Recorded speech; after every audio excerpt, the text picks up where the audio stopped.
Y es correcto lo que dice Lula, porque eso es un genocidio a todo. O sea, en el Ecuador estamos tan perdidos que la gente tiene unos residuos mentales allí que no les sirven para razonar. Entonces dicen, por ejemplo, la tierra prometida. Los pueblos, a un pueblo de esa época al menos, a un pueblo de esa época, usted no le podía decir a la gente, a ver, nos vamos a armar con piedras, palos, con lo que sea, lanzas, y vamos a tratar de conquistar a un pueblo que está asentado. Primero, el pueblo que está asentado en un sitio, ¿acaso que es un pueblo que dice, bienvenidos, vengan nomás, qué casas quieren habitar? Nosotros nos vamos a ir para que ustedes queden aquí, qué bueno que han venido. Ofrecen resistencia porque le están yendo a quitar sus viviendas, le están quitando sus tierras. Pero entonces, ¿cómo crean ese combustible en el pueblo para que pueda pelear? No le dicen, tenemos que pelear porque de algo tenemos que comer y necesitamos apropiarnos. Es la tierra prometida que le prometió Jehová a Moisés cuando salieron de Egipto. Entonces, la tierra prometida. ¿Pero qué o sea, Dios da tierras que no le pertenecen a un pueblo para que vaya un pueblo y se apropie de otras tierras y desaloje y mate a los que estaban allí. O sea, Dios es así de perverso. Esto es una argucia que se utilizaba en el pasado para de esa manera hacer que la gente salga a pelear y apropiarse de lo que es y de lo que no es. Porque se inventaron la creación del Estado de Israel. La tierra no fue prometida por ningún Dios cuando se creó el Estado de Israel, que es una brutalidad lo que hicieron, una barbarie. Fue una tierra que les dio Inglaterra y Estados Unidos, manipulando a las Naciones Unidas de ese momento, manipulando para que les den tierras que no les pertenecían, tierras en las que los judíos no habían vuelto a pisarlas en 2000 años y pico, desde el año 70, que fue la diáspora. Y entonces están allí, pero es un gran negocio armamentístico y para crear pánico en los países petroleros, porque de esa manera se benefician de un precio barato del petróleo. O sea, el mundo está lleno de tramposos, de truchas y de gente que se beneficia de todo tipo de actuaciones canallescas y criminales. Vea el tema de Lula da Silva. Entendamos una cosa. El mundo, después de la caída del muro de Berlín, ¿no es cierto? Esto fue en 1991 más o menos. Después de la caída del muro de Berlín, el mundo se volvió unipolar. Estados Unidos, el poder omnímodo en el mundo. Pero poco a poco fue reconquistando poder Rusia y asimilando poder China y otras potencias. Poco a poco. Y en este momento ya a Estados Unidos ya no puede hacer lo que le da la gana ni decir, vea todos los intentos que hizo Biden. Hizo no sé cuántos peregrinajes para ir a ver a Xi Jinping en Rusia, en China, y ver cómo los convencía de que se abra un frente contra Rusia desde China. O sea, pensando que el mundo es pendejo. Y al final no le resultó por ningún lado el tema. Entonces, cuando uno ve todos estos esfuerzos por cambiar la historia, entonces uno se da cuenta de que realmente no se dan cuenta de dónde está trasladándose la fuerza y el poder del mundo. Entonces, en este momento ya no existe el mundo unipolar en su total dimensión como se pensaba. ¿Qué se creó en este espacio de años? Se creó una relación interesante y muy fuerte que son los BRICS. ¿Qué son los BRICS? Por la forma de escribir la palabra, son Brasil, la R es Rusia, la I India, BRICS, la C Corea, no es Corea, la C es China, y la S es Sudáfrica, que es súmeros, y es un poder descomunal, en lo bélico y en lo económico.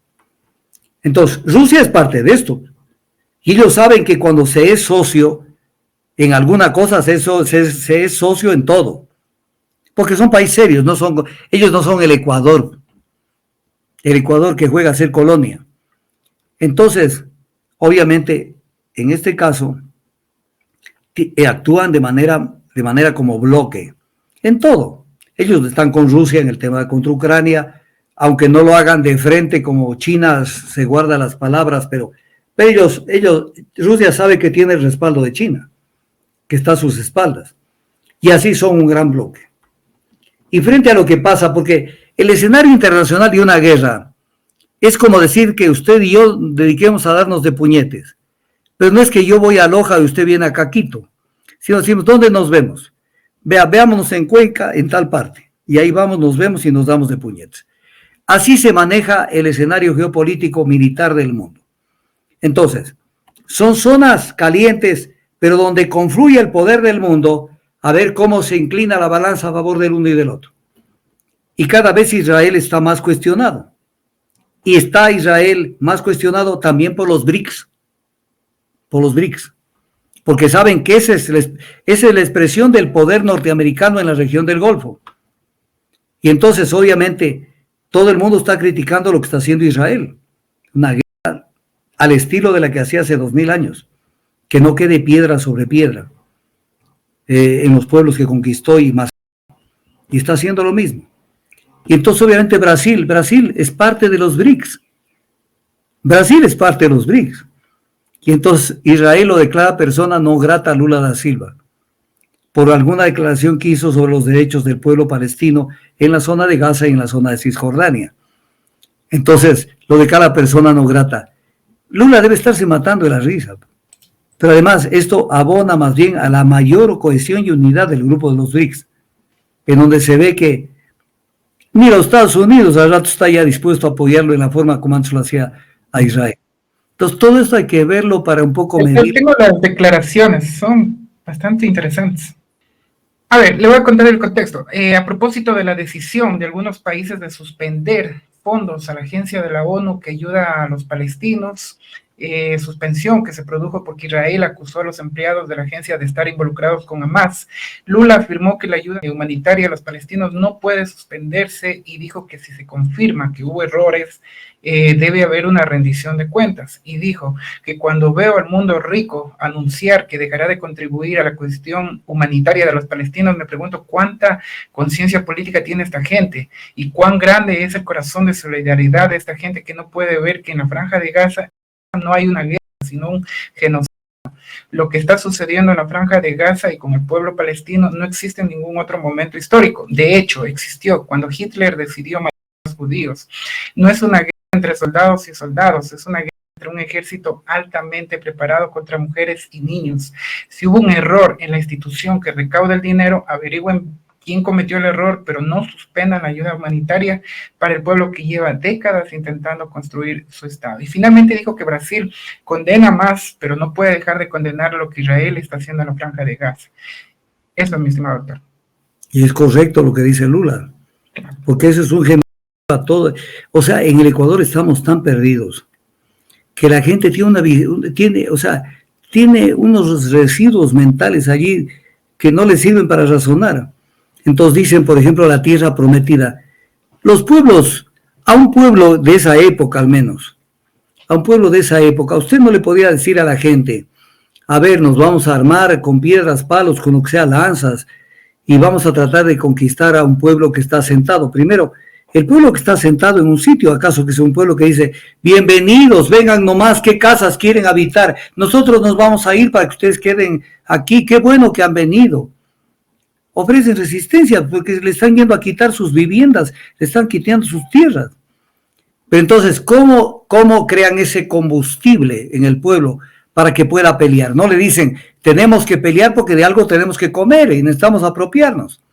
Es la tierra prometida que le prometió Jehová a Moisés cuando salieron de Egipto.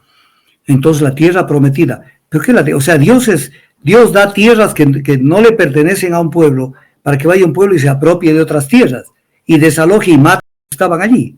O sea, Dios es así de perverso. Esto es una argucia que se utilizaba en el pasado para de esa manera hacer que la gente salga a pelear y apropiarse de lo que es y de lo que no es. Pero hay ecuatorianos que a veces, cuando saltó este tema de Israel, sacaban que la tierra prometida, y por ahí incluso les ponen de nombres a los hijos. Josué. ¿Saben quién fue Josué? Investigan, por lo menos, nombre bonito deben ser, pero ¿saben quién fue Josué? ¿Qué hizo Josué? Entonces tenemos una confusión mental de todo y de todo, y no nos damos cuenta de lo que está allí. Ahora, el mundo el mundo es absorto de ver cómo se ha empobrecido una zona del planeta a costa del confort y la opulencia del mundo industrializado, porque se inventaron la creación del Estado de Israel.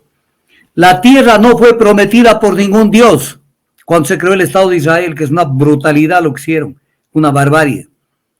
Fue una tierra que les dio Inglaterra y Estados Unidos, manipulando a las Naciones Unidas de ese momento, manipulando para que les den tierras que no les pertenecían, tierras en las que los judíos no habían vuelto a pisarlas en 2000 años y pico, desde el año 70, que fue la diáspora. Y entonces están allí, pero es un gran negocio armamentístico y para crear pánico en los países petroleros, porque de esa manera se benefician de un precio barato del petróleo. O sea, el mundo está lleno de tramposos, de truchas y de gente que se beneficia de todo tipo de actuaciones canallescas y criminales. Entonces, Lula debe estar feliz, él está actuando bien. O sea, lo otro es un tema interesante, alguna vez hablamos de esto, pero hay que seguir hablando.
Vamos a analizar.